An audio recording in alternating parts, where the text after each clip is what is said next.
name is Amelia Thompson and I'm a proud Gamilaroi woman, and I'm in my 4th year of my contemporary music practice. Working with Nadi and Troy is very exciting. I feel it can be a bit daunting to work with people who are a bit more well known, especially in community, but it's so exciting when a young Aboriginal person gets a chance to speak their voice and work with 2 amazing artists. Hi, my name's Troy Russell. I am a Biripi Gamilaroi bloke. At this stage I am a tech production manager at Korea Radio, and I also teach dance film at NASDA.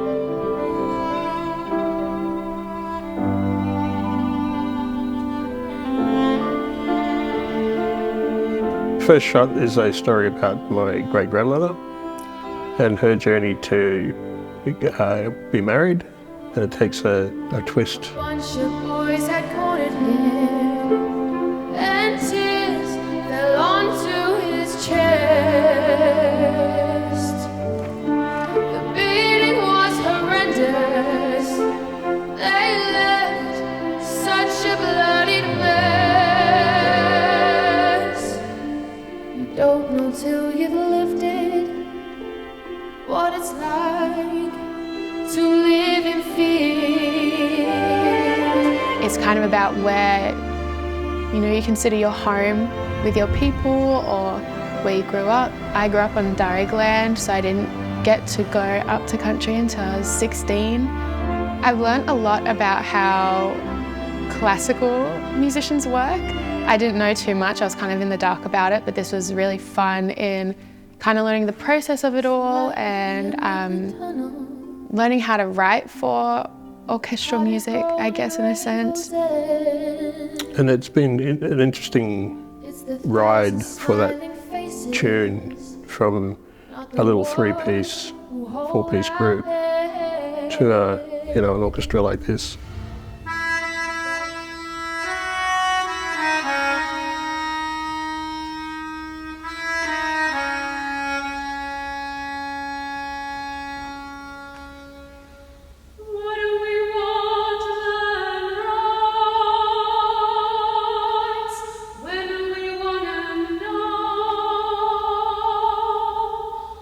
Lullabies for Black Babies is a piece by Nadi Simpson. It consists of 5 lullabies, and it's been written for a soprano or a female voice, as well as an ensemble of string quintet, harp and melodica.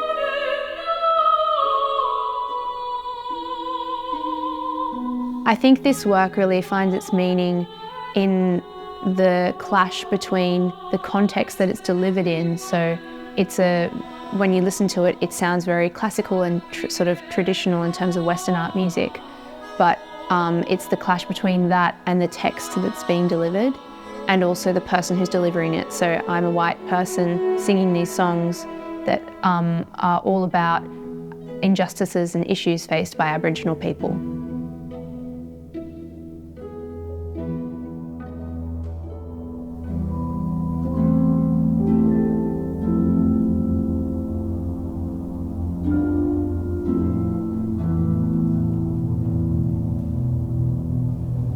Mom says it's still tea. I'm George Ellis and I teach composition and conducting here at the Conservatorium of Music.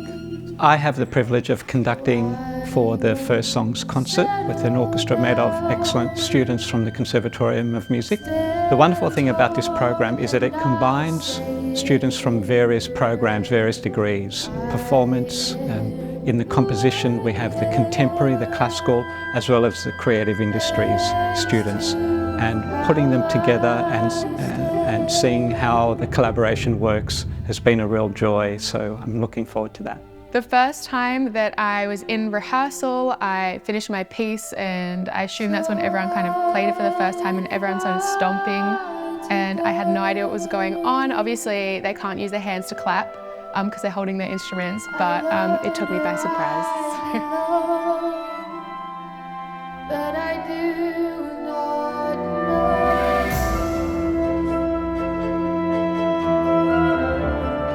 I have orchestrated about half of the songs of the program, receiving the original songs from the artists, and I have orchestrated them for the ensemble. Well, it's been great to hear your orchestrations come to life and hear how they work in practicality, but also to bring Indigenous music to life. It's just phenomenal.